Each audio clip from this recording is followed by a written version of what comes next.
Audiobook The Acoustic Covenant by the Third Library. Introduction.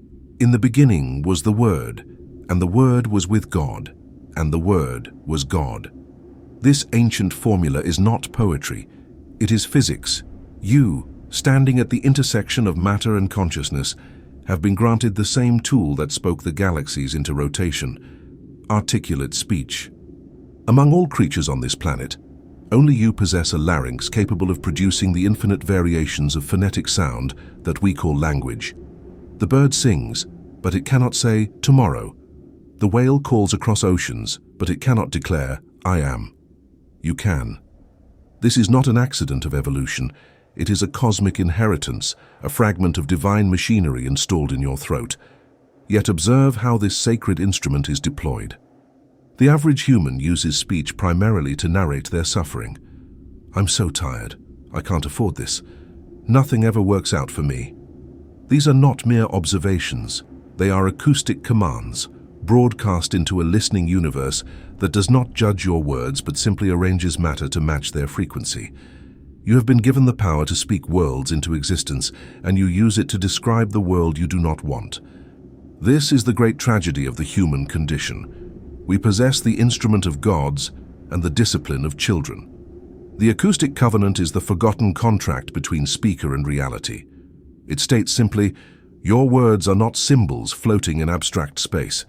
They are energetic events with physical consequences. When you speak, you do not describe reality, you prescribe it. The universe is not a courtroom where you plead your case. It is a construction site where you issue orders. But you have forgotten how to command. You have learned to beg, to complain, to negotiate with the air. This book is the manual for remembering. Consider the first recorded words of the Creator in sacred text, "Let there be light." Not, "I hope there will be light." Not, "Please, if it's not too much trouble, could we have some light?" The tone is declarative, absolute, devoid of doubt. This is the template for all creative speech. The divine does not ask permission from the darkness. It simply announces the new condition, and matter obeys. You carry this same authority in your larynx, though you have been trained to abdicate it. Every spiritual tradition that has survived the millennia contains some version of this teaching. The Hindus call it Nada Brahma, the universe is sound. The Kabbalists mapped the 22 letters of Hebrew as the building blocks of creation. The Sufis speak of the kun command, be, as the ongoing sustenance of all that exists. Even quantum physicists, those reluctant mystics, now admit that observation collapses the wave function, that consciousness shapes matter. But what is speech if not concentrated observation, amplified through breath and intention? The modern world has turned language into entertainment. Words are cheap, abundant, disposable. We speak without thinking, type without feeling, broadcast our inner chaos to audiences of strangers. This is not communication. It is energetic hemorrhaging. Every careless word is a leak in your battery, a dissipation of the creative force that could otherwise be channeled into manifestation. The ancients understood this. They took vows of silence. They spoke only when speech improved upon the quiet. They knew that a sealed vessel builds pressure, and pressure creates power. This book will teach you to treat your mouth as what it truly is, a sacred portal between the invisible and the visible. You will learn the mechanics of how sound rearranges matter, why idle words drain your life force, and how to speak with the authority of someone who understands they are not begging reality for favors, but commanding it into new configurations. You will discover why secrets must be kept, why declarations are more powerful than prayers, and how to scrub the acoustic record when you inevitably slip into old patterns of speech. The Acoustic Covenant demands 3 commitments. First, you will become conscious of every word that passes your lips, recognizing each one as a seed planted in the field of tomorrow. Second, you will cease using speech to describe your problems and begin using it exclusively to prescribe your solutions. Third, you will understand that silence is not emptiness but the womb of power, and you will learn to speak only when your words carry the weight of intention. This is not a metaphor. The cells of your body are listening to every word you speak. Your DNA responds to frequency. The water molecules that comprise 70% of your physical form arrange themselves into geometric patterns based on the acoustic information they receive. When you say, "I am sick," you are not reporting a condition. You are issuing a biochemical directive. The body, loyal servant that it is, begins to manifest sickness.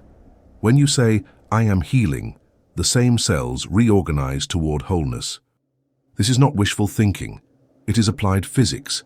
You live in an echo chamber of your own creation. Every word you have ever spoken still reverberates through the quantum field, attracting circumstances that match its frequency. If your life is filled with chaos, examine your speech patterns. If your relationships are unstable, listen to how you talk about love.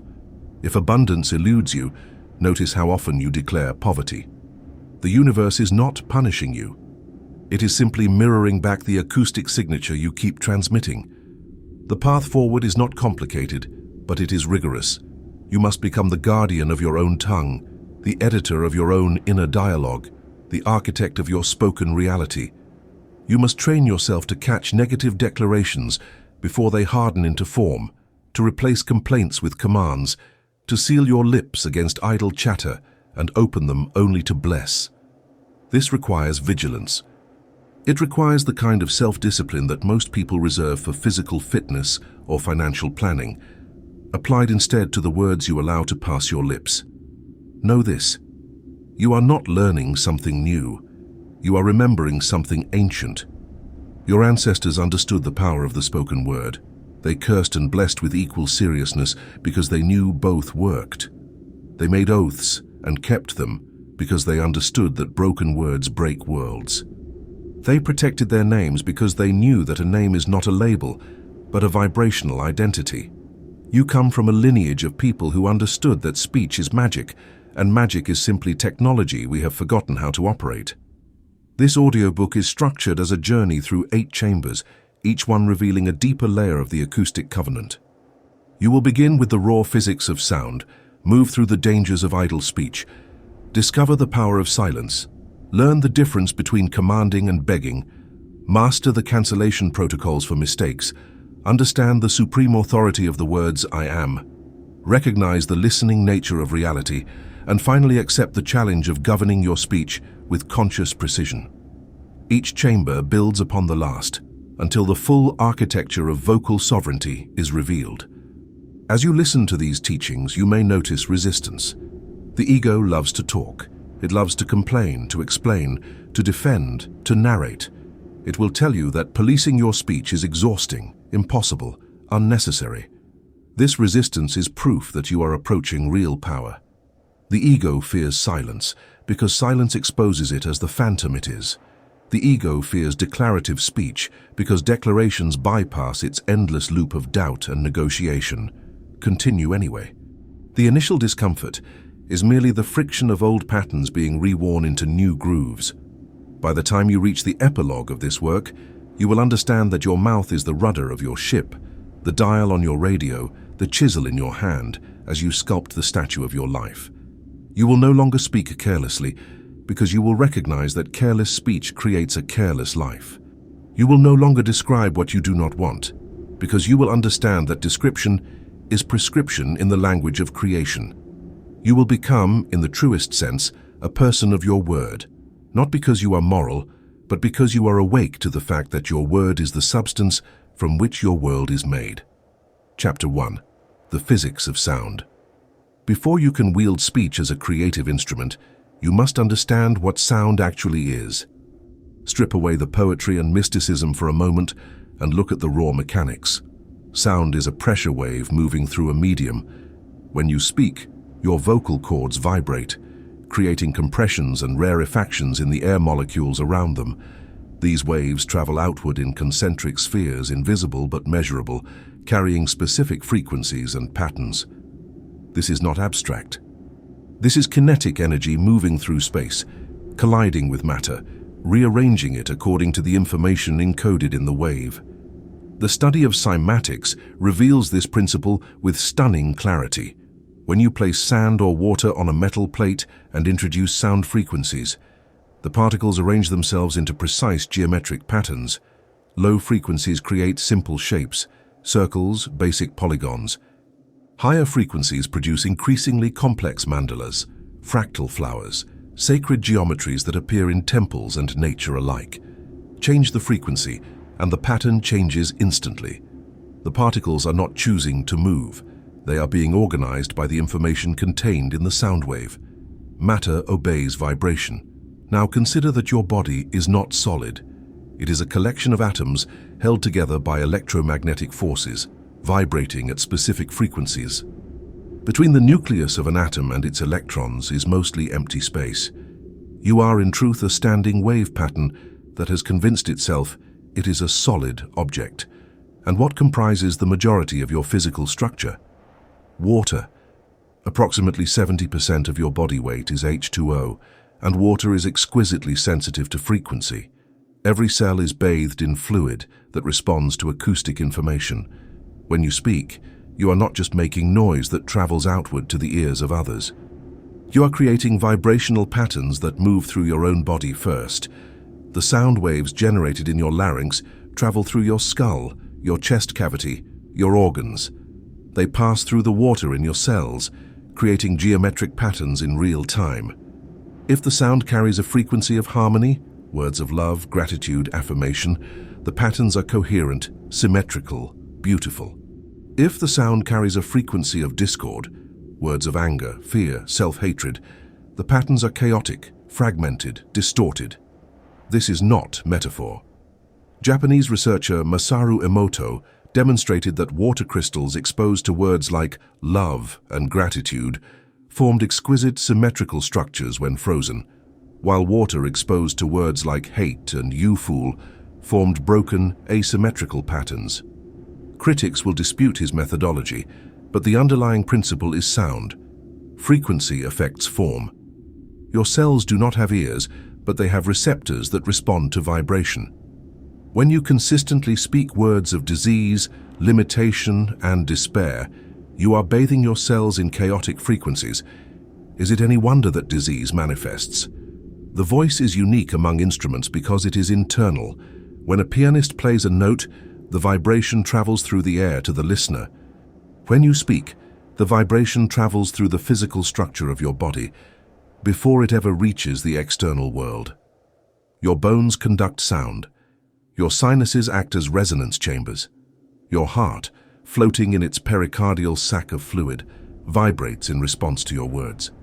You are your own first audience, and your cells are listening with absolute attention. Ancient traditions understood this intuitively. The Egyptians depicted the god Thoth as the speaker of creation, his words bringing forth reality. The Vedic sages chanted specific syllables, mantras, designed to produce precise effects on consciousness and physiology. The Hebrew mystics assigned numerical values to letters because they recognized that language was not arbitrary, but encoded with vibrational significance. These were not primitive superstitions. These were technologies, preserved across millennia by cultures that observed cause and effect with the rigor we reserve for laboratory experiments. Modern medicine is beginning to rediscover what the ancients knew.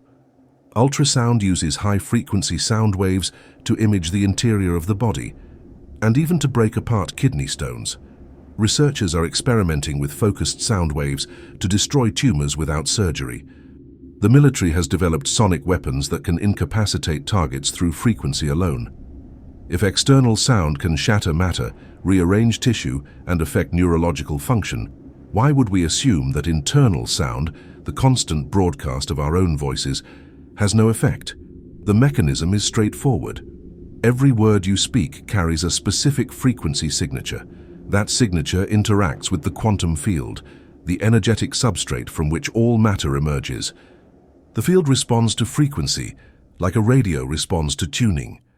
When you speak words of health, abundance, and possibility, you are literally tuning the field to manifest experiences that match that frequency. When you speak words of sickness, lack, and impossibility, you tune to a different station, and the field delivers programming that matches. This is why affirmations work for some people and not for others. The words themselves are less important than the frequency behind them. If you say, "I am wealthy," while feeling desperate and unconvinced, the words carry the frequency of desperation, and that is what the field receives. The universe does not parse syntax, it reads vibration. A confidently spoken declaration of wealth, even if your bank account is currently empty, carries a frequency of abundance that begins to reorganize matter in alignment with that vibration. Conversely, a casually spoken complaint, "I'm so broke," delivered with conviction and emotional charge, is a powerful creative command. You are instructing the field to maintain poverty. The fact that you did not intend it as a command is irrelevant. Intention without awareness is still causative.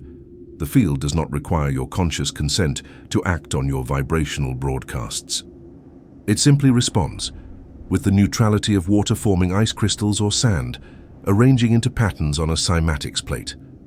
Understanding the physics of sound strips away the need for belief. You do not need to believe in gravity for it to pull you toward the earth. You do not need to believe in sound's effect on matter for it to occur. The question is not whether your words have power. The question is whether you will use that power consciously or unconsciously. Most people are acoustic saboteurs, broadcasting frequencies of limitation while wondering why their lives feel constrained. The architecture of language itself contains clues to this power. In English, the phrase "spell a word" is not accidental. To spell is to cast. The arrangement of letters into words and words into sentences is a form of encoding intention into vibration. When children learn to spell, they are learning to cast. When adults speak without awareness, they are casting constantly, conjuring circumstances that match the frequency of their habitual speech. Consider the act of naming. In ancient cultures, to know someone's true name was to have power over them. A name is not a neutral identifier. It is a vibrational signature, a frequency assigned to a being. When you repeatedly call yourself by certain names, failure, victim, unlucky, you are not describing yourself. You are defining yourself, etching a vibrational pattern into the field that surrounds you.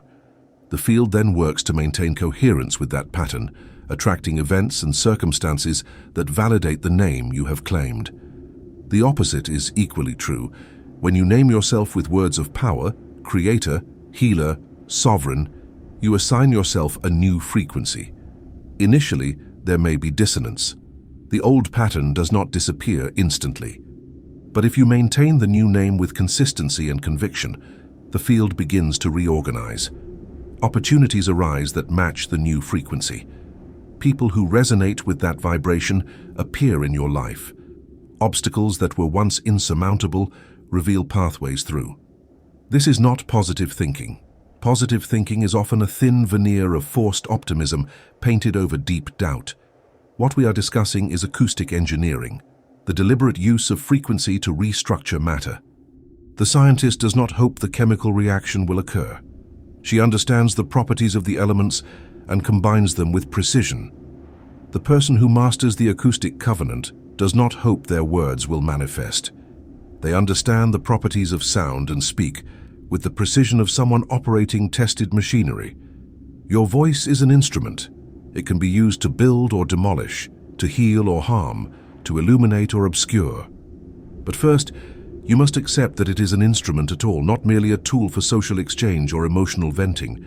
The person who understands that every word is a sound wave moving through matter, rearranging atoms, creating patterns in water, broadcasting into the quantum field, that person becomes suddenly irrevocably responsible for what they say. The ancient mystery schools required students to undergo years of silence before they were permitted to speak in ritual. This was not hazing. It was training. They needed to develop the muscle of conscious speech, to break the addiction to idle chatter, to understand that opening the mouth was a sacred act with consequences. Modern humanity has lost this training. We speak constantly, reflexively, compulsively. We narrate our inner chaos without pause, and we wonder why our lives feel chaotic. The path forward begins with a simple recognition. Sound is physical. Words are waves. Waves organize matter. You are matter. When you speak, you are sculpting yourself from the inside out, instructing your cells on what patterns to maintain, broadcasting into the field what experiences to attract. This is not belief. This is mechanics. And like all mechanics, it operates whether you acknowledge it or not. The choice is whether to become a conscious operator of this machinery or to remain an unconscious broadcaster of limitation. The universe does not care which you choose. It will faithfully construct the reality that matches your acoustic signature either way. But you, standing at the threshold of this knowledge, now have the option to choose deliberately, to speak with awareness, to recognize that your voice is not decoration but architecture, not commentary but construction, not description but decree. Chapter 2. The Idle Word. There exists in sacred scripture a warning so precise, so unavoidable, that it has haunted theologians for millennia. For every idle word men may speak, they will give account of it in the day of judgment. Most interpret this as divine punishment, the threat of a cosmic audit where every careless phrase is weighed and found wanting. But remove the theological veneer and examine the mechanical truth beneath. An idle word is not a sin requiring punishment. It is a leak requiring repair. The universe does not judge your words, it enacts them. An idle word is any utterance spoken without conscious intention, any phrase that escapes your lips through habit rather than choice, any declaration that drains energy without directing it toward creation. Gossip is idle, sarcasm is idle, self-deprecation is idle, complaints are idle. These are not moral failings. They are energetic hemorrhages, holes in the battery casing through which your creative power constantly drains away. The person who speaks idly is like someone trying to fill a bucket that has no bottom, wondering why they can never accumulate enough water. Consider the average conversation in modern society. Two people meet and the exchange follows a predictable script. How are you? Exhausted. This week has been terrible. Traffic was horrible. My boss is impossible. The weather is depressing. The other person nods and responds with their own litany of grievances. Both parties leave the interaction feeling validated in their misery, but energetically depleted. They have just spent 5 minutes reinforcing each other's negative acoustic signatures, etching deeper grooves into the patterns of limitation that govern their lives. The person who has awakened to the Acoustic Covenant recognizes this exchange for what it is: consensual reality destruction. When you complain, you are not releasing negative energy, as popular psychology suggests. You are amplifying it, broadcasting it, giving it form and substance. The act of speaking a problem makes it more real, not less. Each repetition strengthens its vibrational pattern, instructs the field to maintain and expand it, recruits witnesses to validate its existence. You are not venting, you are voting. And you are voting for more of what you claim not to want. Gossip operates through the same mechanics, but adds the additional corruption of involving others in your vibrational sabotage. When you speak negatively about a person not present, you are not merely describing them.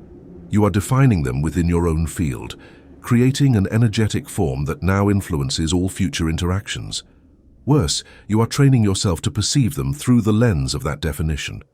The next time you encounter them, your field and theirs will interact through the distortion you have created, often producing the exact behavior you gossiped about, thus validating your narrative and deepening the pattern. Sacred traditions across the world prohibit gossip not out of politeness but out of precision. The Buddhist precept against false speech, the Jewish prohibition on lashon hara, the Sufi emphasis on guarding the tongue, these are not arbitrary moral rules. They are operational manuals for consciousness. When you speak about others, you are not a neutral reporter. You are a reality engineer shaping the experiential field you inhabit. To speak ill of another is to pollute your own environment, to fill your garden with weeds and then wonder why nothing beautiful grows. Sarcasm presents a particular danger because it masquerades as humor. The sarcastic person believes they are being witty, sophisticated, emotionally defended. But sarcasm is reversed speech, a declaration hidden inside its opposite. When you say, "Oh great, just what I needed," about an unwanted event, you are programming your subconscious with the literal words, "great," and "just what I needed." The subconscious does not pass irony. It receives the words and the emotional charge and works to manifest more events that generate that combination. The sarcastic person is perpetually confused about why their life keeps delivering exactly what they claimed not to want. Self-deprecation is perhaps the most insidious form of idle speech because it is socially rewarded. The person who constantly makes jokes at their own expense, who deflects compliments with disclaimers, who narrates their inadequacies as entertainment, this person is systematically dismantling their own power. Every self-directed insult is a command to the cells, an instruction to the field, a definition of identity that must be maintained. "I'm so stupid" is not harmless, self-aware humor. It is a declaration of cognitive limitation that the brain will work to validate. The cultural addiction to self-deprecation stems from a misunderstanding of humility. True humility is accurate self-assessment without inflation or deflation. False humility is the performance of smallness to avoid threatening others or appearing arrogant. But when you consistently speak yourself small, "I'm terrible at this, I could never do that, I'm just not that kind of person," you are not being humble. You are being obedient to a cultural script that requires you to diminish your light so others feel comfortable in their darkness.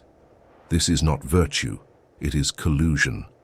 The covenant demands something different: impeccable speech. Impeccable does not mean perfect. It means without wounding, without waste, without betrayal of self or other.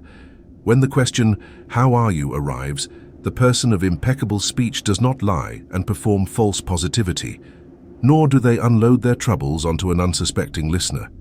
They speak their truth in a way that directs energy rather than disperses it. "I'm navigating some challenges and growing stronger through them." Same truth, different frequency. One version drains, the other generates.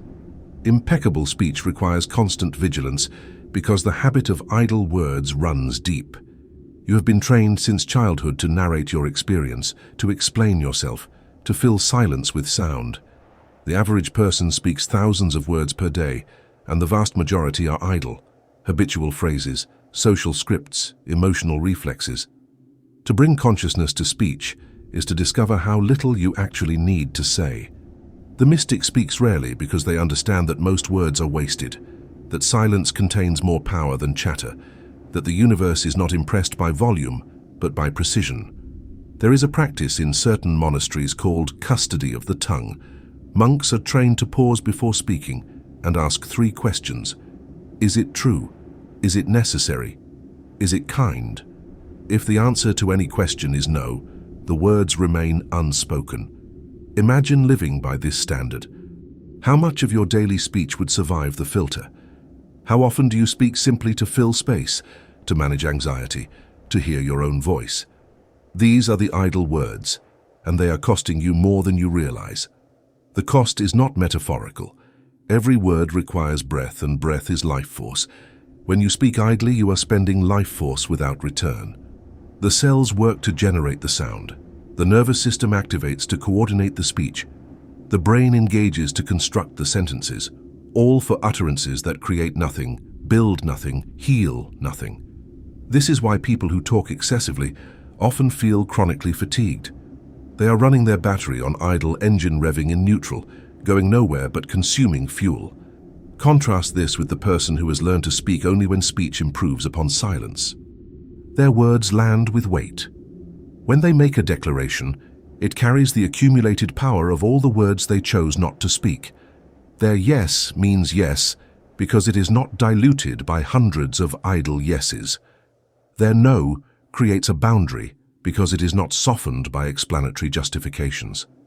They have learned that less is more, that concentration of force is more effective than dispersal, that the arrow strikes true when the bow is drawn back and held until the moment of release. The judgment mentioned in Scripture is not an external event where a deity tallies your verbal mistakes. It is the internal recognition that every idle word has already judged you, has already created the circumstances you now inhabit, has already shaped the world you wake up to each morning. You are living in the echo of your own voice. If the echo is chaotic, examine the shout. If the reflection is distorted, examine the mirror of your speech. To cease idle words is not to become artificially silent or spiritually bypassed. It is to become intentional. You still speak, perhaps even frequently, but each word is chosen, Each phrase is deliberate. Each declaration is aimed at construction rather than destruction. You stop using your mouth as a garbage disposal for negative emotions. You stop recruiting others into your complaints. You stop narrating the very reality you claim to want to change. The moment you commit to this discipline, you will encounter resistance. The ego loves idle speech because it maintains the illusion of control. As long as you are talking about the problem, you feel like you are addressing it. As long as you are explaining why things are difficult, you feel justified in not changing them. The addiction to idle words is really an addiction to staying small, to remaining a narrator of life rather than an author of it. But the person who breaks this addiction discovers something remarkable. Silence becomes rich. Pauses become powerful. The space between words becomes as important as the words themselves. They learn to listen more than they speak, to observe before they declare, to wait until speech is necessary before opening their mouth. And when they do speak, their words shape matter. Their declarations manifest. Their voice carries the authority of someone who understands that speech is not casual, not decorative, not disposable.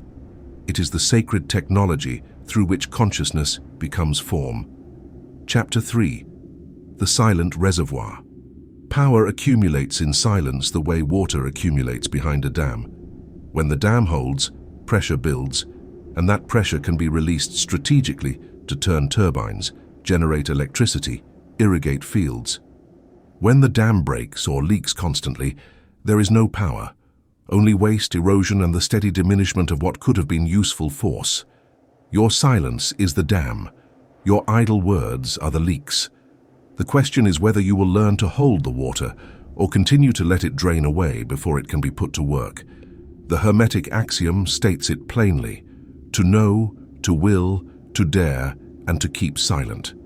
These are not 4 separate virtues, but 4 phases of a single process. You must know what you want. You must will it into being through focused intention. You must dare to act despite uncertainty, and you must keep silent about it while the work is underway.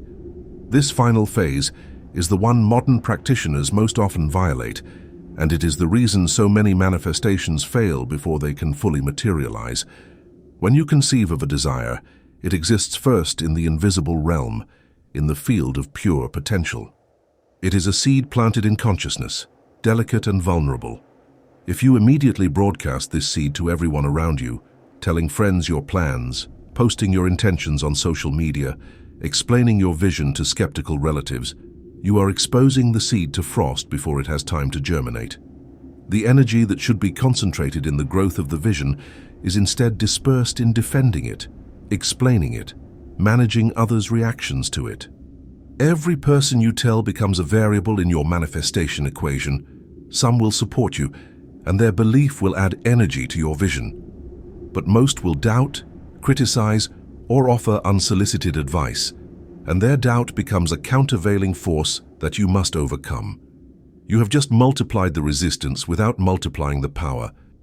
The wise creator keeps the seed in the dark, warm silence of their own consciousness, until the roots are strong enough to withstand the climate of public opinion. There is a reason why women do not announce pregnancy in the first trimester. The embryo is too fragile. The process is too delicate. Only after a certain point of development, when the pregnancy has established itself firmly in the body, is it safe to share the news. The same principle applies to all creative endeavors. The initial phase requires privacy, protection, and the concentrated attention of the creator. Premature exposure invites premature death. The mechanism is straightforward. When you speak your intention aloud, particularly to someone whose opinion you value or fear, you create an energetic completion. The brain registers a micro-satisfaction, a sense of having achieved something through the mere act of declaration. This is why people who constantly talk about their goals often fail to achieve them. The talking substitutes for the doing. The dopamine hit from being praised for your intention siphons off the dopamine that should fuel your action.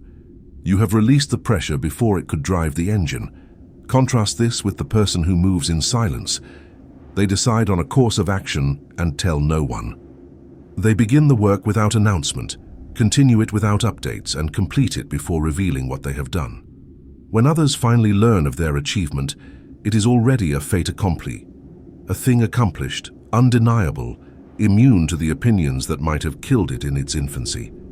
This is how revolutions succeed, how innovations emerge, how seemingly ordinary people accomplish extraordinary things while everyone around them is still talking about what they plan to do someday. The practice of secrecy is not about deception, it is about energetic hygiene. Every time you speak about your plans, you open a channel through which energy can flow outward. Some of that energy returns as encouragement or collaboration, but much of it simply dissipates into the atmosphere, absorbed by listeners who nod politely and forget the conversation 5 minutes later. Meanwhile, you have weakened your own resolve. You have made yourself accountable to external validation rather than internal knowing. You have turned your sacred work into a spectator sport. Sacred traditions have always understood this. Mystery schools operated in secrecy, not because their teachings were dangerous, though some were, but because secrecy itself was part of the teaching. The initiate learned that true power is cultivated in private, that public display of knowledge is often the sign of incomplete understanding, that the master works in shadow until the work is complete. The very act of withholding information strengthened the initiate's capacity to concentrate force, to hold energy, to build pressure until the moment of release. Modern culture, by contrast, incentivizes constant exposure. We are encouraged to share every thought, document every experience, broadcast every intention. The underlying message is that if something is not witnessed and validated by others, it has no value. This is programming designed to keep you weak. As long as you need external validation to feel real, you will remain dependent on external forces. The person who can hold silence, who can work in private, who can validate their own progress, that person is free. The silent reservoir is also where intuition lives. When your mind is constantly chattering, rehearsing explanations, narrating your experience to an imaginary audience, there is no space for the subtle messages that arise from deeper consciousness. Intuition does not shout. It whispers. It appears in the gaps between thoughts, in the moments of stillness, in the quiet that most people find so uncomfortable that they immediately fill it with noise. The person who practices strategic silence is creating the conditions under which insight can emerge. This is why many great ideas arrive in the shower, during walks or just before sleep, moments when the habitual mental noise has temporarily ceased. The solution to the problem you have been wrestling with does not arrive through more thinking, but through the cessation of forced thinking. The silent mind becomes receptive. The quiet space becomes a portal through which wisdom can enter. But this only works if you have trained yourself to tolerate silence, to value it, to actively create it rather than flee from it. There is also the matter of energetic vampirism. Some people are unconscious parasites, feeding on the energy of others through constant demand for attention, validation, and emotional processing. When you share your dreams and plans with such people, you are offering them a feast. They will consume your vision with their doubts, poison your motivation with their fears, and drain your excitement with their skepticism. And because you value their opinion or feel obligated to include them, you will allow this theft. Silence protects you from this predation. The practice begins with small acts of withholding. When someone asks what you're working on, you smile and say, "I'll share it when it's ready." When you are tempted to post about your new commitment to health or your decision to start a business, you pause and ask whether the announcement serves the work or merely serves your ego's need for approval. When a family member pries into your personal affairs, you pleasantly but firmly decline to provide details. Each act of withholding strengthens the dam, increases the pressure, concentrates the power. Over time, you will notice that your internal experience becomes richer. Without the constant need to translate your thoughts into words for external consumption, you can stay present with your actual experience. You can feel your feelings without immediately analyzing them. You can observe your life without immediately narrating it. This deepens your connection to reality itself, strips away the buffer of language, allows you to interface directly with existence rather than through the mediation of speech. You will also notice that your manifestations accelerate. The energy that was once scattered through premature disclosure is now available for the work itself. The intentions you keep private develop roots, gain momentum, and break through into physical reality with a force that surprises you. Things that used to take years now take months. Things you once thought impossible begin to appear as inevitable. This is not magic. This is hydraulics, the natural result of building pressure and releasing it strategically rather than allowing constant seepage. The vow of silence practiced by some monastic orders is the extreme version of this principle, and it is not for everyone. But the strategic use of silence, choosing when to speak and when to withhold, is available to all. It requires only the recognition that your words are valuable, that your plans are precious, that your creative energy is not an infinite resource to be casually spent on anyone who asks for your attention. In the end, silence is an act of self-respect. It says, "My inner world is not public property. My visions are not up for committee review. My journey is not a performance for your entertainment. When I am ready to reveal what I have built, you will see it completed. Until then, I work in the sacred privacy of my own consciousness, accumulating power, building pressure, preparing for the release that will change everything." The universe honors silence, because silence is the space in which creation gestates. Before the Big Bang, there was silence. Before the first word, there was silence. Before your life began, there was silence. And in returning to silence, strategic, deliberate, power-filled silence, you access the same creative potential from which all things emerge. You stop being a broadcaster of half-formed dreams and become a vessel in which those dreams can mature into manifestations. You stop leaking power and start accumulating it. And when you finally speak, reality listens. Chapter 4. The Decree versus the Plea. There are two modes of sacred speech, the decree and the plea. Most people live their entire lives in the mode of plea, begging reality for favors, negotiating with circumstances, asking permission from an indifferent universe to grant them what they desire. The person who masters the Acoustic Covenant graduates from plea to decree, and this shift, subtle in language, seismic in effect, changes everything. It is the difference between a subject requesting mercy from a king and a sovereign issuing law in their own domain. The plea is characterized by rising inflection, tentative language, and the energetic signature of lack. "Please help me find a job. I hope I can pay my bills this month. Maybe I will feel better soon." These are not statements of intention. They are admissions of powerlessness, declarations that you are at the mercy of forces outside yourself, appeals to a reality you believe holds the keys to your well-being. Each plea reinforces the identity of someone who does not have, cannot create, must wait for external rescue. The decree, by contrast, is characterized by flat inflection, absolute language, and the energetic signature of authority. I am employed in fulfilling well-compensated work. My needs are met abundantly. I am healing now. These are not requests. They are announcements of fact, declarations made from the position of someone who understands that reality is not a fixed external condition, but a responsive field that rearranges itself according to the frequency of the speaker. The decree does not ask reality for permission. It informs reality of what is now true. The difference is not semantic, it is vibrational. When you plead, your body chemistry reflects supplication. Cortisol rises. Posture collapses. The voice becomes thin, weak, uncertain. The field reads this signature and responds by maintaining the condition of powerlessness. You have just confirmed your status as someone who needs help, and the universe, being a perfect mirror, reflects that need back to you in the form of continued circumstances that require help. The plea perpetuates the problem it claims to solve.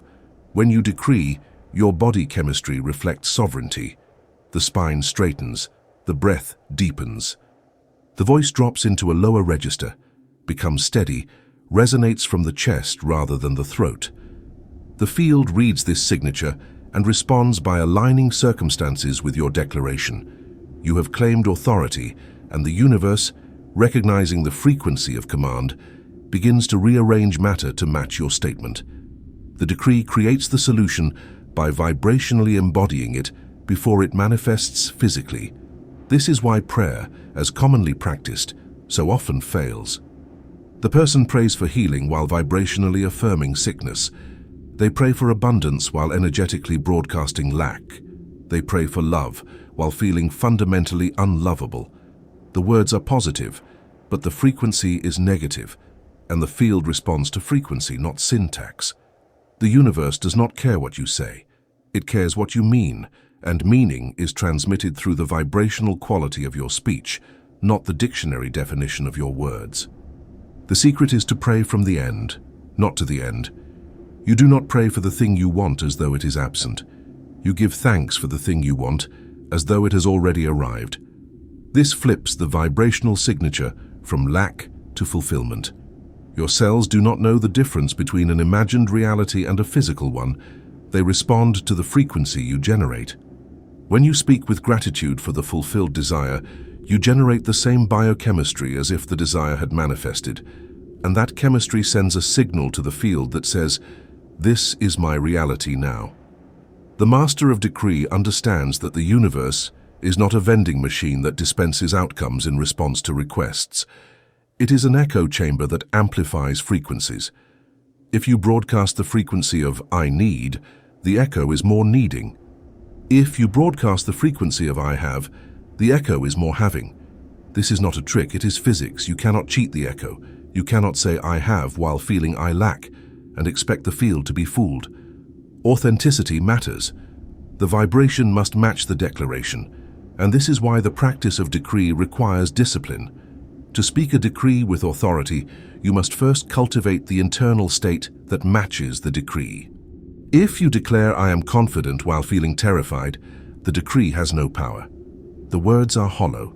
But if you pause before speaking, drop into your body, recall a moment when you genuinely felt confident, allow that feeling to fill your chest, and then speak the decree from that state. Now the words carry weight.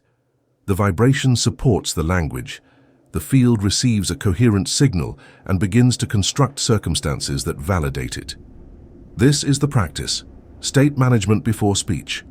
You do not wait to feel good before you speak good, but you also do not speak empty words devoid of corresponding vibration. Instead, you learn to generate the feeling state intentionally, to activate the chemistry of the desired reality through memory, imagination, or breath, and then to speak the decree from within that activated state. Over time, this becomes automatic. The decree itself begins to trigger the state. The words and the feeling become one. Linguistically, the decree avoids all hedging language. No "I will" or "I hope" or "I try." These are future-oriented phrases that place the manifestation perpetually out of reach.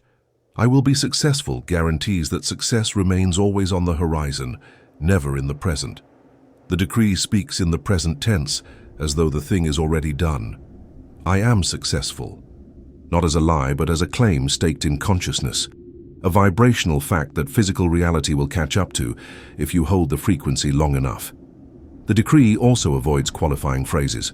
No, "I am somewhat healthy" or "I am fairly prosperous." These dilute the command. The universe does not respond well to ambiguity. It requires clarity, precision, absoluteness. "I am healthy." "I am prosperous." Simple, declarative, unadorned. The power is in the starkness. The master decree is often shockingly short, 3 to 7 words, spoken with the finality of someone closing a vault. Sacred traditions have always known this. The Hebrew phrase "Ehyeh asher ehyeh," "I am that I am," is a decree, not a plea. It does not beg for existence. It declares existence as self-evident. Jesus' famous statements, "I am the way," "I am the light," are decrees of identity, vibrational claims that reorganize reality around their truth. The Islamic practice of dhikr, the repetitive chanting of divine names, trains the practitioner to embody the qualities of those names through the vibrational act of speaking them. These are not superstitions, these are sound technologies. The person who transitions from plea to decree will initially feel like an imposter. The ego, conditioned to powerlessness, will protest. "Who am I to declare such things? I am lying to myself. This is arrogant." These protests are the death throes of the old identity. The ego fears the decree because the decree makes the ego obsolete. If you can command reality through speech, you no longer need the ego's strategies of manipulation, control, and defense. You become a direct interface with the creative field, and the ego has no role in that transaction. Push through the discomfort. Speak the decree anyway. Do it in private if public practice feels too vulnerable. Stand before a mirror and issue your decrees to your own reflection. I am a powerful creator. I am divinely supported. I am living my purpose. Watch your face as you speak. Notice where you flinch, where you want to laugh, where you feel the urge to add a qualifier. These are the places where the old program is still running. Speak the decree until your reflection looks back at you with recognition, until the words and the image align, until there is no dissonance between the speaker and the spoken. Over time, the decree becomes your natural mode. You stop asking for things and start claiming them. You stop hoping for change and start declaring it. You stop waiting for permission and start granting it to yourself. This is not arrogance. Arrogance is the ego inflating itself in compensation for felt inadequacy. The decree is the soul speaking its truth without apology, the consciousness recognizing its own creative authority, the individualized expression of the divine, remembering that it was never separate from the source of all power. And when you speak from this place, when the decree is not a technique but the natural overflow of your awareness, reality bends. Doors that were closed swing open.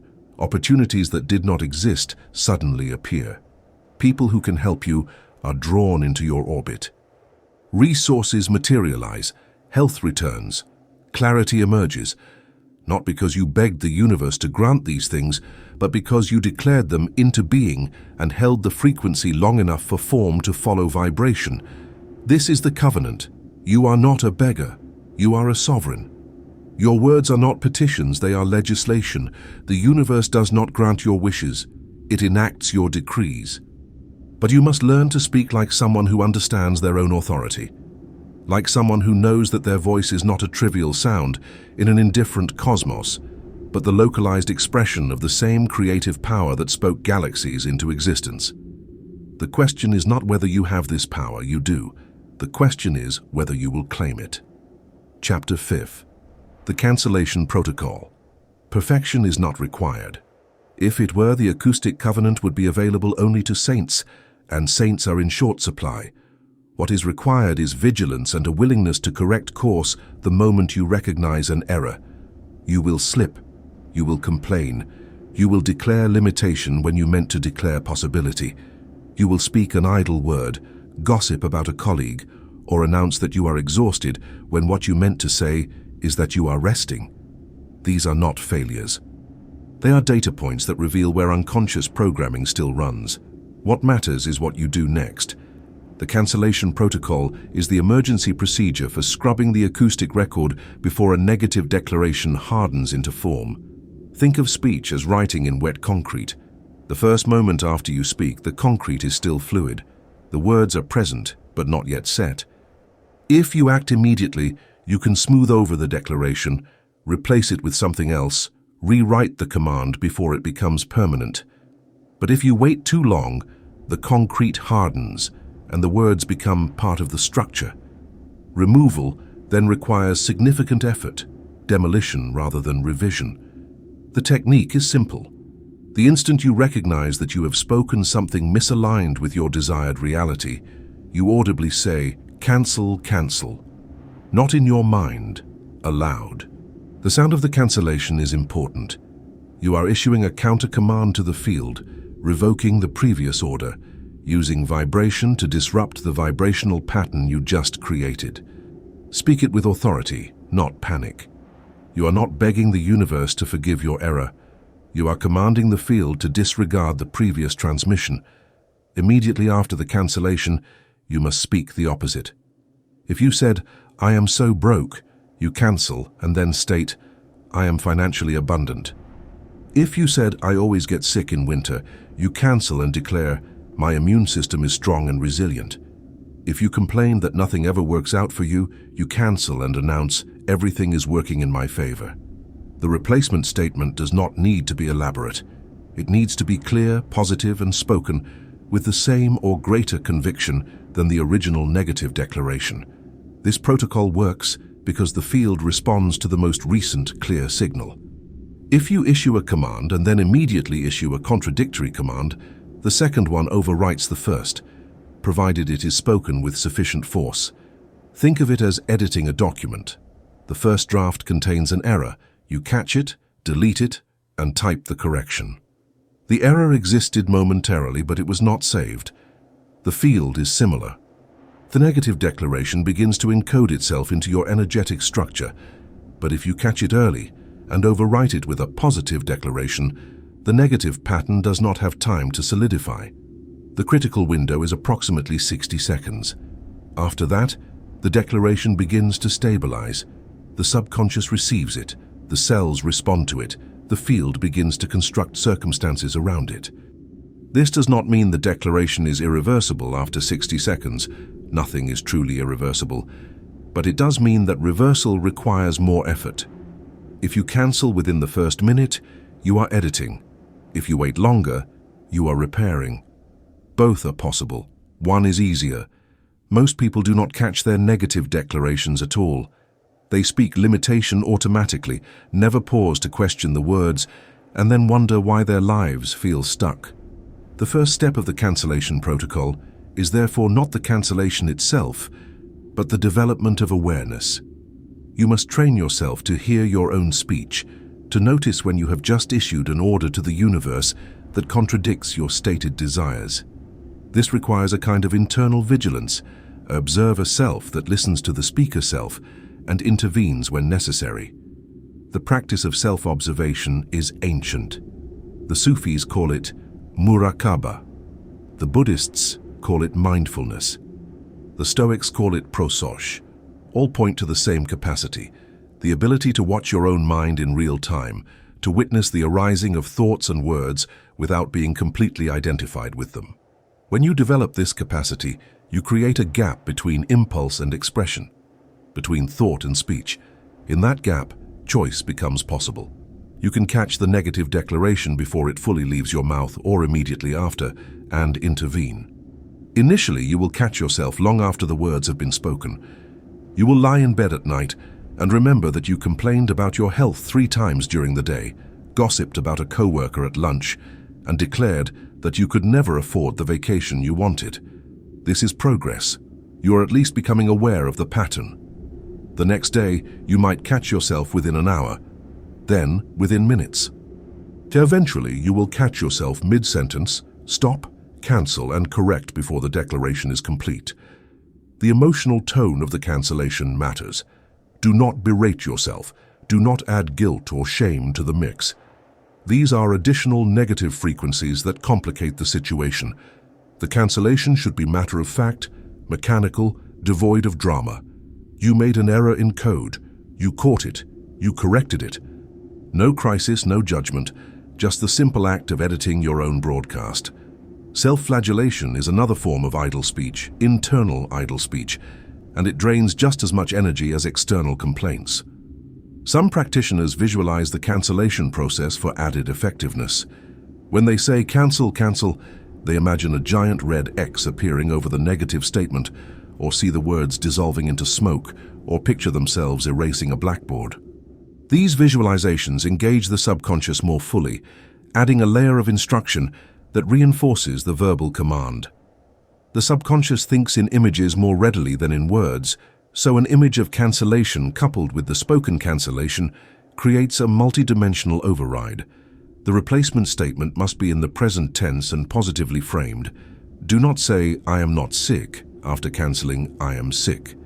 The phrase, "I am not sick," still contains the word sick, still vibrates with that frequency. Instead, say, "I am healthy."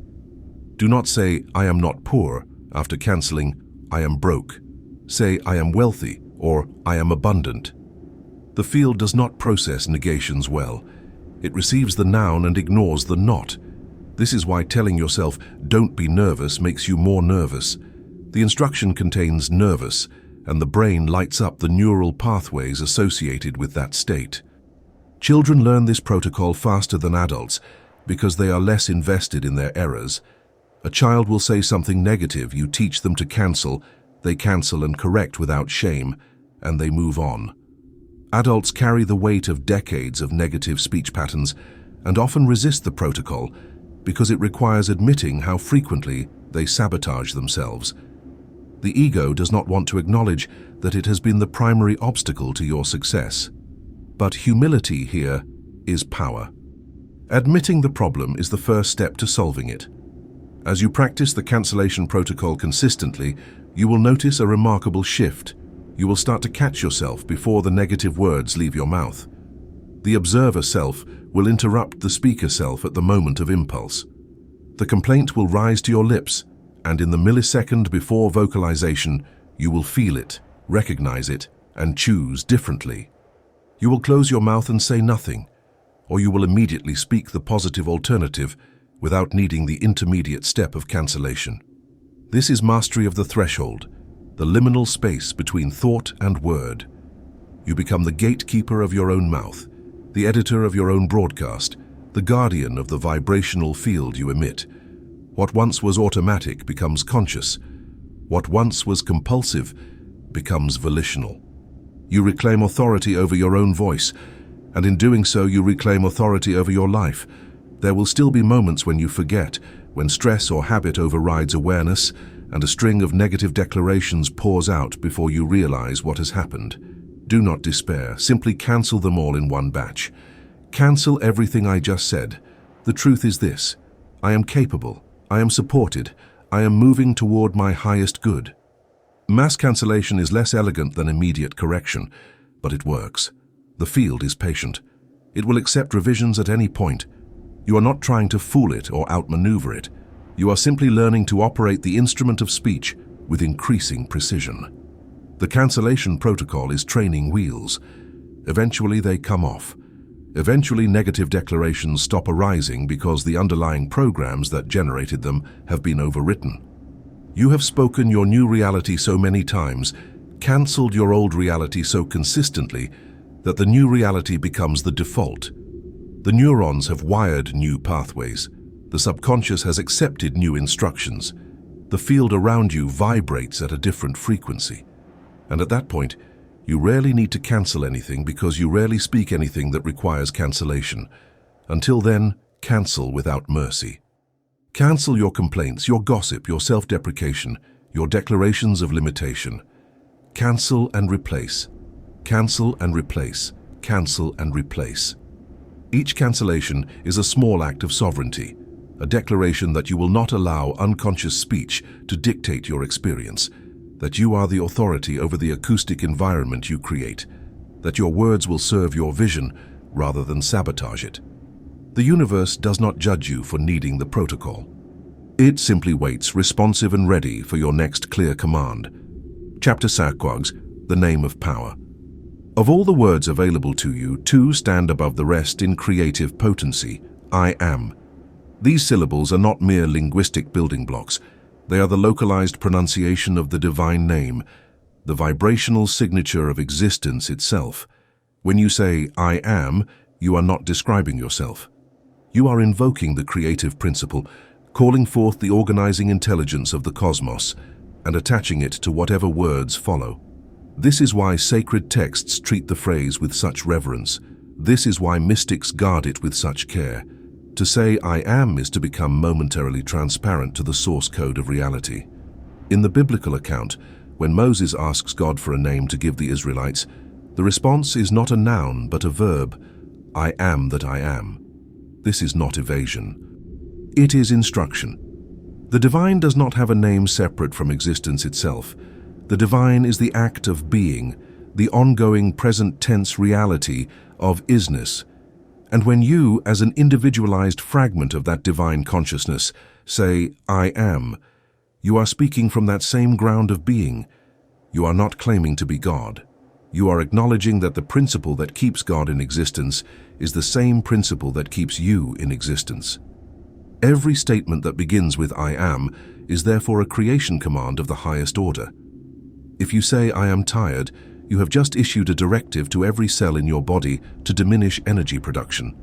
The mitochondria slow, The adrenal glands register the command and respond accordingly. The brain reduces cognitive function to match the declared state. Within minutes, you will feel more tired than you did before you spoke, not because the words were true, but because they became true once you attached them to the name of power. If you say, "I am broke," you have just defined your relationship to the economic field. The statement goes out into the quantum substrate, and the substrate, being responsive rather than resistant, begins to organize circumstances that match the declaration. Opportunities that might have appeared if you were vibrating differently pass you by. Resources that might have come your way flow elsewhere. People who might have hired you sense an energetic lack and choose someone else. You are not imagining this. You have broadcast a specific frequency, and reality is tuning itself to match. The mechanism is simple. I am functions as a focusing lens. Whatever you attach to it becomes amplified, clarified, intensified. If you attach words of power, I am strong, I am capable, I am abundant, you focus the infinite creative potential of the I am through the specific channel of that quality. The field receives the signal and begins to construct experiences that allow you to embody that quality. If you attach words of limitation, I am weak, I am incapable, I am poor, you focus the same infinite power through the channel of limitation, and the field constructs accordingly. This is why enlightened beings rarely use I am casually. They understand that the phrase is too powerful for idle chatter.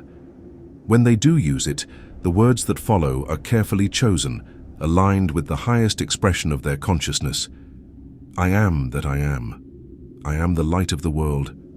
I am one with all that is. These are not boasts. They are declarations of vibrational identity, claims staked in the field of consciousness that then reshape the speaker's experience of reality to match the claim.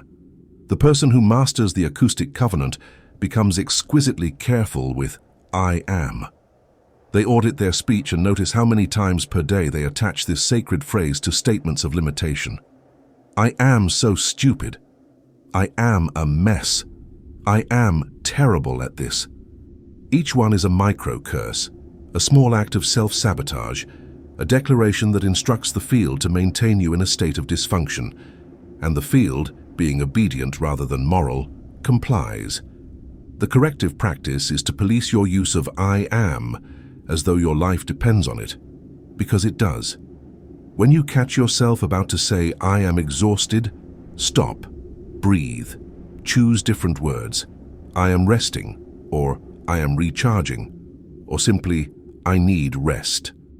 These alternatives do not carry the same creative weight because they do not invoke the name of power. They are descriptions rather than declarations, observations rather than commands. They give you space to acknowledge the current condition without cementing it as identity. Better still, use I am only for statements that reflect your desired reality. Make it a rule. I am is reserved for declarations of who you are becoming, not who you have been.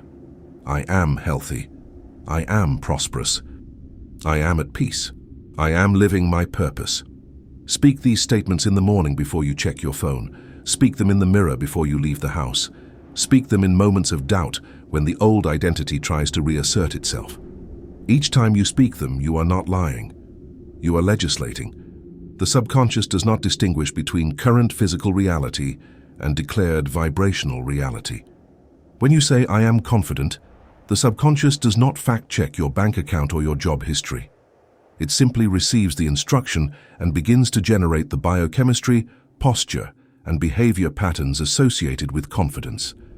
Over time, if you continue to declare the identity, the external reality shifts to match. You do not become confident by waiting until you feel confident to declare it. You declare it first, and the feeling follows, and the circumstances follow the feeling. This is the alchemical formula hidden in plain sight in every spiritual text. You are not trying to become something. You are declaring that you already are it, and then allowing reality to catch up to your declaration. The lag time between declaration and manifestation varies based on the coherence of your belief, the consistency of your practice, and the degree to which the old identity resists the new one. But the direction of causality is always the same. Vibration precedes form. Frequency precedes experience. I am precedes everything else. Sacred traditions use mantras for this reason.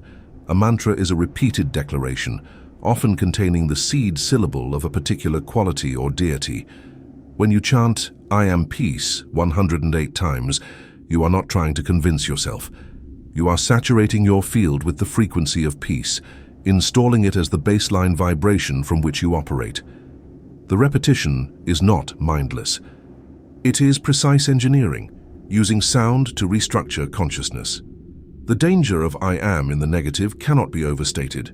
When a person says, "I am depressed," they have just identified themselves with a temporary state and turned it into a seemingly permanent condition. Depression is an experience, a weather pattern moving through consciousness. But when you attach "I am" to it, you claim it as identity, as the core of who you are. The field then works to maintain that identity, attracting circumstances that validate depression, triggering neurochemical cascades that sustain it, creating a feedback loop that becomes increasingly difficult to exit. The way out is to stop using "I am" to describe temporary states. You are not depressed. You are experiencing depression. The difference is not semantic. One is identity, one is experience. Identity is stable. Experience is fluid. When you shift your language to reflect this distinction, you create space for the experience to change. I am experiencing sadness, and it will pass. This acknowledges the current reality without encoding it as permanent. It allows for movement, for transformation, for the natural flux of emotional weather without freezing yourself into a single state. Children are taught to use "I am" carelessly, and this is one of the great tragedies of modern education. I am bad at math. I am not creative. I am shy.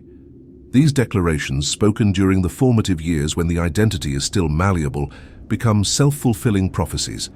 The child who declares, "I am bad at math," stops trying to understand math because the identity has been established. Failure validates the identity. Success would contradict it, creating cognitive dissonance, so the subconscious subtly sabotages efforts that might lead to success. The enlightened parent or teacher would intervene immediately upon hearing such a declaration. You are not bad at math. You are learning math. You found this problem difficult, and with practice, you will find it easier. This reframes the experience without attaching it to identity. It keeps the door open for growth, for change, for the development of new capacities. The child's sense of self remains fluid, capable of expansion, not fixed in a limiting definition. As an adult practicing the Acoustic Covenant, you must become both the child and the enlightened parent. When you catch yourself speaking a limiting "I am" statement, you intervene immediately. Cancel it. Replace it. Speak the truth of who you are becoming, not the lie of who you have been. The past is only relevant insofar as it informs the future, but the past does not define the future unless you declare that it does. And the tool of that declaration is the phrase, "I am." This is the secret key to all transformation. You cannot become something new while constantly declaring yourself to be the old thing. The "I am" statements you speak today are the blueprints of tomorrow's experience. If you want a different life, you must first declare a different identity. Not as fantasy, not as wishful thinking, but as the deliberate use of the most powerful creative technology available to you, your own voice, speaking the name of power, attaching to it the qualities you choose to embody. The universe has no opinion about which qualities you choose. It will construct an identity around "I am weak," with the same precision it uses to construct an identity around "I am strong." It is neutral, responsive, perfectly obedient. You are the variable. You are the one who decides what follows "I am." And that decision, spoken aloud with conviction and repeated with consistency, determines the trajectory of your entire existence. Guard this phrase. Wield it carefully. Use it only to build, never to diminish. It is the name of power and it belongs to you. Chapter 7. The Listening Universe. The universe is not a thing. It is a process, an ongoing exchange, a conversation between consciousness and matter. And like any conversation, It requires both speaking and listening. You have been taught that reality is fixed, objective, independent of your observation. This is the great lie of materialism. Reality is responsive. It listens to every signal you emit, not just your words, but your thoughts, emotions, beliefs, and most potently, the vibrations that underlie your speech. And having listened, it echoes back precisely what it hears. Imagine standing in a canyon and shouting. The canyon does not judge your words. It does not approve or disapprove. It simply reflects the sound back to you with absolute fidelity. If you shout anger, you hear anger. If you shout joy, you hear joy. If you shout, "I hate my life," the canyon shouts back, "I hate my life." You cannot change the echo by shouting louder or arguing with the returning sound. You can only change the echo by changing the shout. This is the fundamental law of the listening universe. Most people are trapped in the delusion that they are describing reality when they speak. "I am broke" feels like an observation of fact. The bank account has a certain number, and the number is small. "I am lonely" feels like a report on circumstances. The contacts list is short, the nights are quiet. But these are not neutral observations, they are creative declarations. The moment you speak them, you set into motion a cascade of vibrational alignment that ensures the condition persists and potentially worsens. The field does not hear your words and think, "Oh, poor human, let me fix that for you." The field hears your words and thinks, "Understood, maintaining current frequency, amplifying signal." You are not asking for help when you declare limitation. You are giving orders, and the orders are being followed with perfect precision. The circumstances you describe are the circumstances you prescribe, and the universe, having no agenda of its own, serves as the faithful executor of your commands. This is why complaining is so dangerous. When you complain, you are not releasing negative energy as popular psychology suggests. You are rehearsing it, reinforcing it, broadcasting it with renewed strength. Each complaint is a vote for more of what you are complaining about. The person who complains about their job all evening goes back to the same job the next day and finds it worse because they have spent hours marinating in the frequency of dissatisfaction. The field, listening to the broadcast, has arranged more circumstances to match it. Gratitude works through the inverse mechanism. When you express thanks for what you have, even if what you have is objectively small, you broadcast the frequency of abundance. The field listening begins to construct circumstances that justify and expand that sense of abundance. This is not magical thinking. This is acoustic engineering. You are tuning the receiver to a different station. The programming changes because the frequency changed. The content of your experience shifts to match the signal you are emitting. The listening universe is also why secrets work. When you hold a vision in silence, you create a pure signal, undiluted by the doubt and commentary of others. The field receives this signal clearly and begins to respond. But when you broadcast your vision to everyone, you introduce static. Some people believe in your vision and add positive frequency. Most people doubt, and their doubt becomes part of the signal the field receives. The result is a mixed, confused transmission, and the field, unable to determine the true command, constructs a mixed, confused reality. The field does not distinguish between you and others. It hears the collective frequency of the conversation and responds to the average. This is why the people you surround yourself with matter so much. If you spend your time with complainers, even if you do not complain yourself, you are swimming in a soup of negative frequency. The field reads the average and assumes this is the reality you are choosing. If you surround yourself with people who speak possibility, even if you have doubts, the collective frequency carries you upward. This is the principle behind spiritual communities, mastermind groups, and accountability partnerships. These are not just social constructs. They are vibrational alliances, agreements to hold a certain frequency together, because it is easier to maintain a signal collectively than individually. When everyone in the room is declaring abundance, your individual moments of doubt are absorbed and overridden by the collective field.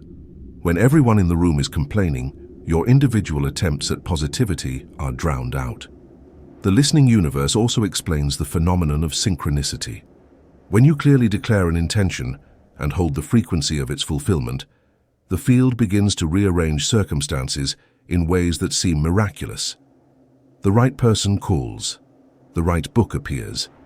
The solution to an intractable problem suddenly becomes obvious. These are not coincidences. These are the field responding to your signal, aligning events and opportunities to match the frequency you are consistently broadcasting. Skeptics will say this is confirmation bias. You only notice the things that match your expectation, but confirmation bias does not explain why opportunities that did not exist suddenly appear. It does not explain why people who previously ignored you now seek your collaboration.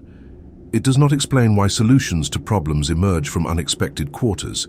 The field is not passive, it is active, intelligent, responsive.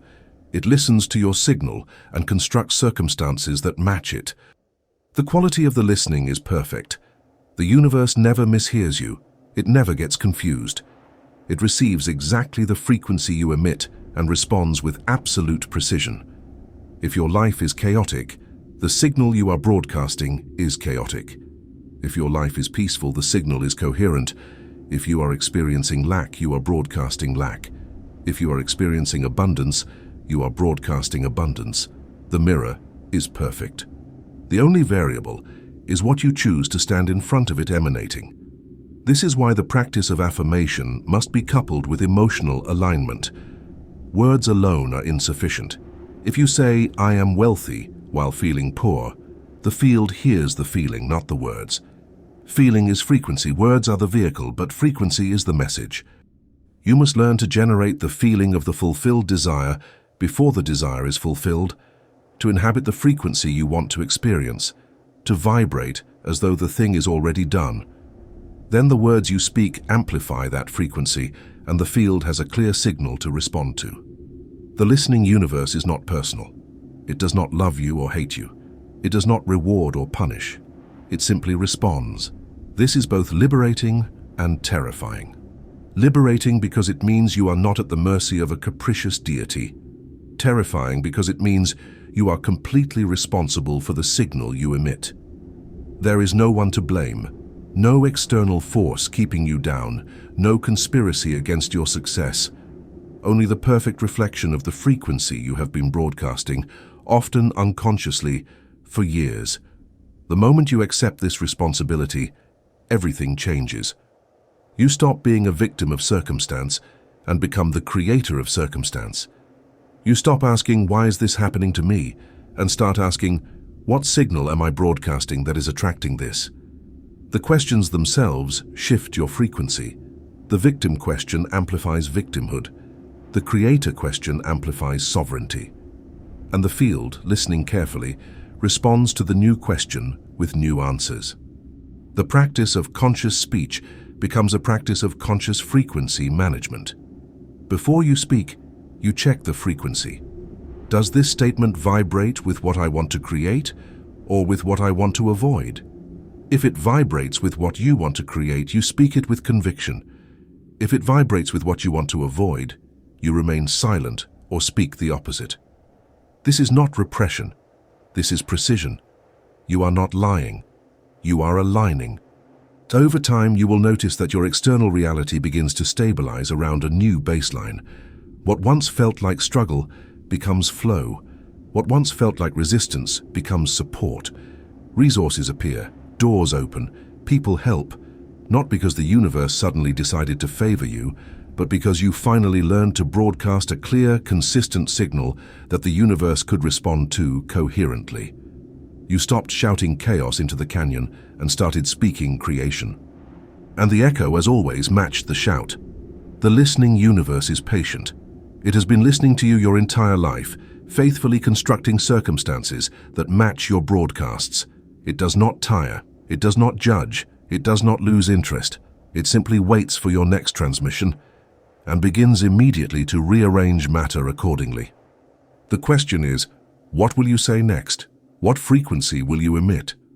What reality will you command into existence through the simple, profound act of speaking into the ever-listening field? Chapter 8. The Vow of Silence. If you want to know the depth of your addiction to negativity, try to go 24 hours without complaining or criticizing. Not in your speech, not in your thoughts, not about others, not about yourself. Not about circumstances, weather, traffic, politicians, or the state of the world. 24 hours of pure neutrality or positivity. For most people, this is harder than fasting from food. Food is a physical dependency. Negativity is a psychological addiction, and it runs deeper than any substance. The challenge reveals several uncomfortable truths. First, you complain far more than you realize. The average person issues dozens of complaints per day, most of them so habitual that they pass unnoticed. This coffee is terrible. Traffic is awful. I'm so tired. This weather is depressing.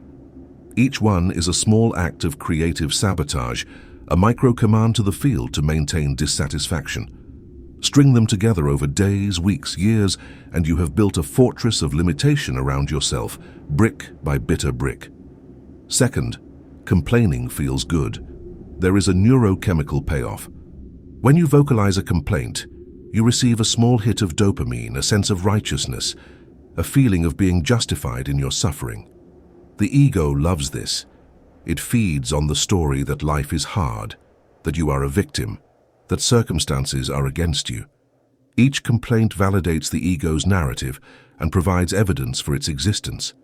To stop complaining is to starve the ego, and the ego will fight for its survival. Third, complaining is social currency. In many circles, bonding occurs through shared grievance. Two people meet, and within minutes they are exchanging stories of how difficult things are, how unfair the system is, how incompetent everyone else is. This creates a false sense of intimacy. We are suffering together, therefore we are connected. But this is not connection, it is collusion, a mutual agreement to remain small, to validate each other's limitations, to build a shared prison and call it community. The vow of silence, or more precisely the vow of non-complaint, breaks all of this. It forces you to confront how much of your speech is wasted on negativity, how much of your energy is drained by criticism, how much of your creative power is scattered through idle complaint. The first few hours are easy. You are vigilant, monitoring your words, catching yourself before the habitual phrases escape. But as the day progresses, the challenge intensifies. Around the 8-hour mark, something will happen that would normally trigger a complaint.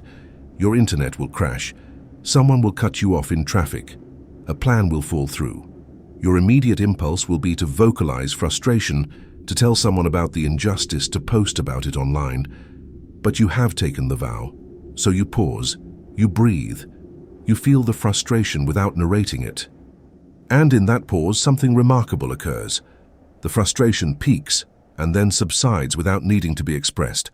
The energy moves through you instead of getting stuck in a loop of rehearsal and reinforcement. By the 12-hour mark, you will notice that you feel different, lighter, more present, less agitated. The constant background noise of complaint has quieted, and in its place is a kind of spaciousness. You are not repressing emotions. You are simply not feeding them with narrative. The emotions arise, you acknowledge them, they pass. No drama, no story, no energetic leak. And the power that was once dispersed through complaint is now available for other uses. This is the secret. Complaint drains power. Silence conserves power. Every time you refrain from complaining, you are saving the energy that would have been expended on the complaint and redirecting it into your energetic reservoir. Over the course of a single day, this accumulated energy becomes palpable. You feel more focused, more capable, more aligned. Things that would normally irritate you seem trivial. Obstacles that would normally stop you seem navigable. You are operating from a full battery instead of a drained one. If you succeed in going the full 24 hours, you will experience a surge of energy unlike anything a supplement or stimulant can provide. This is your own life force, no longer leaking out through constant complaint, now available for creation. The field, sensing the shift in your frequency, begins to respond. Opportunities appear. Problems resolve themselves. Interactions become smoother. Not because you have tricked the universe, but because you have stopped jamming your own signal with static. Most people fail the vow within the first few hours. They forget. They complain reflexively. They criticize someone in their mind and then realize they have broken the commitment. This is not failure, this is information. It shows you how deeply the habit runs, how unconscious most of your negativity is. The practice is not to achieve perfection on the first attempt, but to increase your awareness with each attempt until non-complaint becomes the default. Some will argue that this practice is repressive, that expressing negative emotions is healthy, that you should not bottle things up. This misunderstands the practice. The vow is not about repression, it is about transformation. You still feel the frustration, the anger, the disappointment, but instead of venting it into the field through complaint, you allow it to move through your body, to be metabolized, to be alchemized into something useful. Emotions are energy. Complaint is the least effective way to discharge that energy. Movement, breath, creative expression, these transform emotion. Complaint merely rehearses it. The vow also reveals which relationships are built on negativity. When you stop complaining, some people will become uncomfortable.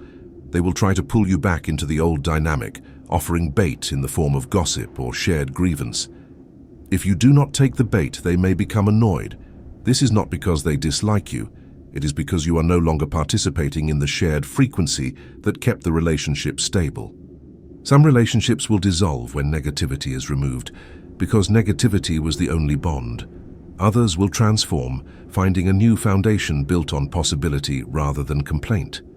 The advanced practice is to extend the vow indefinitely, not as a rigid rule, but as a new baseline. You train yourself to default to neutrality or positivity, reserving negativity for true emergencies where it serves a legitimate purpose. Complaining about traffic serves no purpose. Pointing out a genuine danger does. Criticizing someone behind their back serves no purpose. Offering constructive feedback to their face might. You become discerning about when to open your mouth and when to keep it closed.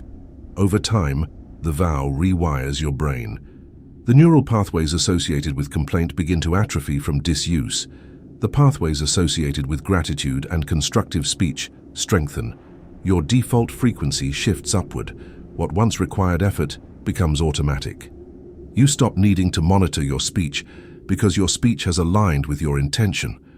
The words that escape your lips naturally reflect the reality you are creating rather than the reality you are avoiding. The vow of silence, in its fullest expression, is not about never speaking.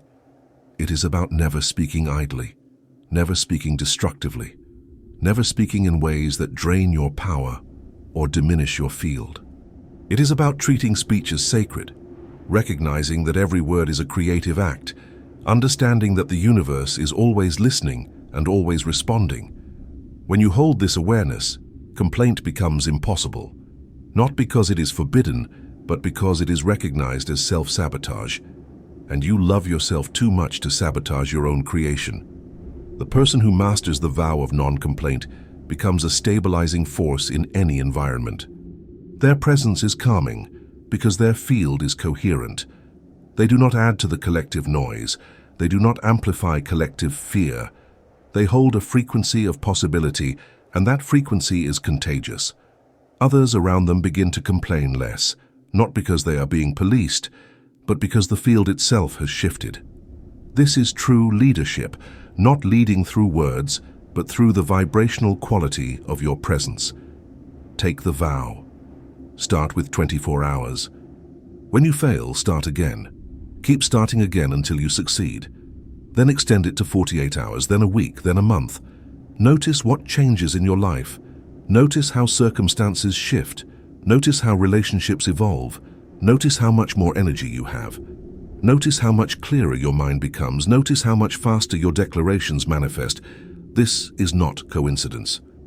This is the natural result of ceasing to jam your own signal with complaint, of allowing your true creative power to flow unobstructed into the field, of speaking only words that build rather than words that destroy. The universe is listening. It has always been listening. The question is, what will you say when you finally realize that every word matters, that every complaint is a command, that every criticism is a construction order? Will you continue to speak your life into limitation, or will you seal your lips against negativity and open them only to bless? The choice is yours. The power is yours, the covenant is yours, and the silence, when you learn to wield it, contains more creative force than 1,000 careless words ever could. Epilogue. You stand now at the end of this instruction and the beginning of your true work. The Acoustic Covenant is not a philosophy to be pondered. It is a practice to be lived. Every moment of every day you will choose what to speak and what to withhold, what to declare and what to cancel, what to broadcast into the listening field that surrounds you. These choices, accumulated over time, will construct the architecture of your life with more precision than any physical labor ever could. Your mouth is the rudder of your ship. The rudder is small compared to the vessel, but it determines the direction. A ship with a broken rudder drifts with the current at the mercy of wind and wave, arriving nowhere in particular or crashing into rocks. A ship with a functioning rudder cuts through the same waters with purpose, arriving at chosen destinations regardless of conditions. Your speech is that rudder. If you steer toward limitation through complaint, criticism, and idle words, you will crash into limitation. If you steer toward creation through decree, gratitude, and conscious speech, you will arrive at the shores of manifestation. Every spiritual tradition that has survived the test of millennia contains this teaching in some form. The names change, the metaphors vary, but the core truth remains constant. Consciousness shapes matter, and speech is the primary tool through which individualized consciousness operates. You are not a passive observer of reality. You are an active co-creator, and the medium of your creation is vibration. And the most accessible form of vibration is the sound that emerges from your throat when you open your mouth and speak. The world you inhabit is not the world you were born into. It is the world you have spoken into existence through years of unconscious declaration. If that world is not to your liking, do not despair. Do not blame. Do not complain. Simply begin to speak differently. Begin to treat your voice as the sacred instrument it is. Begin to recognize that "Let there be light" is not a historical event, but an ongoing template for how reality is constructed. And you, carrying the same creative mechanism as the divine, have the authority to say, "Let there be anything you choose." The obstacles you will face are not external. No one is preventing you from speaking powerfully. No circumstances are stopping you from declaring your desired reality. The obstacles are internal: habits of thought, patterns of speech, addictions to negativity, and the ego's investment in remaining small. These are formidable opponents, but they are not invincible. They dissolve under the light of awareness and the consistency of new practice. Start where you are. If you can go 24 hours without complaining, start there. If you cannot, start with 1 hour. If 1 hour is too much, start with a single conversation where you consciously monitor every word. Progress is not measured by perfection, but by direction. Are you moving towards sovereignty over your speech or remaining in unconscious habit? That is the only question that matters. Each day, before you speak to anyone else, speak to yourself. Stand before a mirror if it helps. Look into your own eyes and issue your decrees. I am healthy. I am abundant. I am living my purpose. I am supported by the universe. I am a powerful creator. Speak these statements with authority, not as affirmations you hope will come true, but as declarations of vibrational fact. The field is listening. The cells are listening. The subconscious is listening. And they will all respond by reorganizing themselves around the frequency of your words. When you catch yourself speaking limitation, use the cancellation protocol immediately. Cancel without shame. Replace without hesitation. The field does not judge your errors. It simply waits for your next clear instruction. You are learning to operate machinery you did not know you possessed. There will be mistakes. There will be setbacks.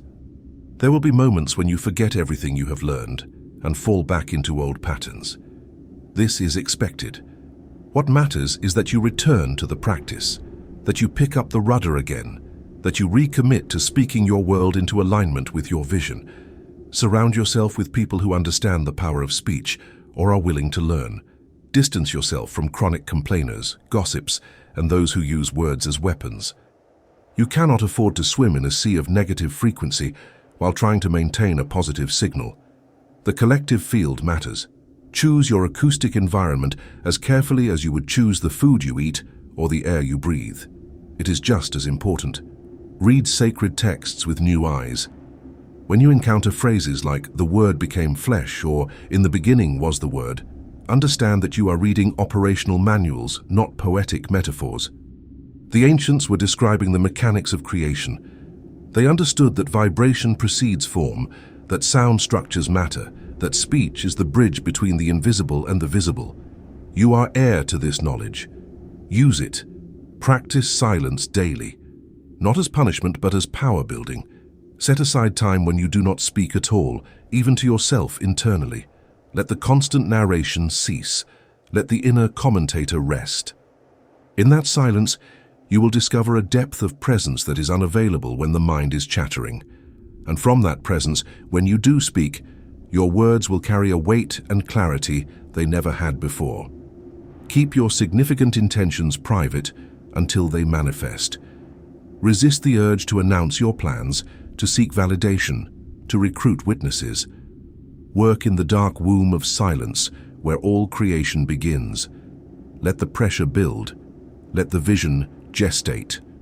When it finally emerges into physical form, it will be undeniable, and the validation you receive will be authentic rather than premature. Understand that you are not learning something new. You are remembering something ancient. Your DNA carries the memory of a time when humans understood the power of the spoken word, when curses and blessings were taken seriously, when oaths were binding because everyone knew that words create reality. Modern civilization has forgotten this, but the mechanism has not changed. It still works exactly as it always has. The only variable is whether you will use it consciously or remain asleep at the wheel. The Acoustic Covenant is your agreement with reality to stop describing what you do not want and start prescribing what you do want. It is your commitment to treat every word as a seed planted in the field of tomorrow. It is your recognition that speech is not decoration or entertainment, but the primary technology of manifestation. And it is your vow to wield this technology with the precision, respect, and intention it deserves. Seal your lips against evil, not the cartoonish evil of movie villains, but the everyday evil of careless speech. Complaint, gossip, criticism, self-deprecation, idle words that drain power and create chaos. Seal your lips against these things, not out of moral superiority, but out of mechanical necessity. You are building a life. You cannot build with one hand while tearing down with the other.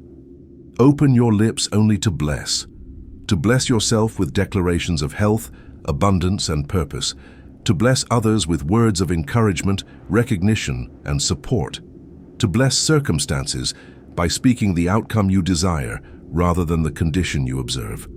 Every time you open your mouth, let the words that emerge be constructive, intentional, aligned with the highest expression of your consciousness.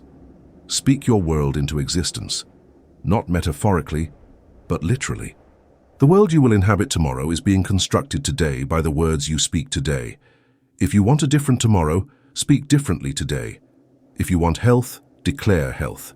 If you want abundance, announce abundance. If you want peace, proclaim peace. The field is listening.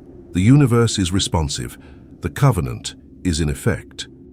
And you, standing at the intersection of breath and intention, hold the power to shape reality through the simple, profound act of opening your mouth and speaking truth into the void. This is the teaching. This is the practice. This is the covenant.